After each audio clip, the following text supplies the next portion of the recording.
এবং লিখন যে আয়োজক এরকম আয়োজন করতে যদি আরও কোনো জায়গায় আয়োজন করতে হয় আমার সহযোগিতা আপনারা চাইলে আমি সর্বাত্মক সহযোগিতা করব।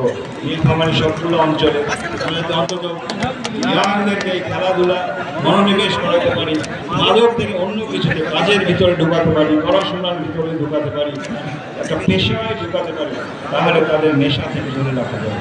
তো আপনাদের সর্বাঙ্গীন সুস্বাস্থ্য কামনা করে, আপনাদের দীর্ঘায়ু কামনা করে, যারা এখানে এসেছেন, যারা সব কিছু আয়োজন করেছেন, সব কিছুর জন্য আপনাদেরকে ধন্যবাদ জানিয়ে, কৃতজ্ঞতা জানিয়ে আপনাদের দীর্ঘায়ু কামনা করে শেষ করছি।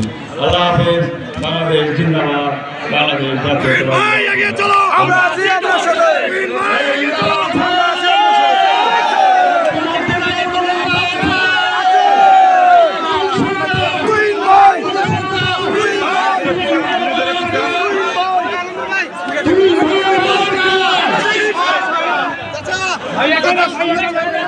আমরা এদিক থেকে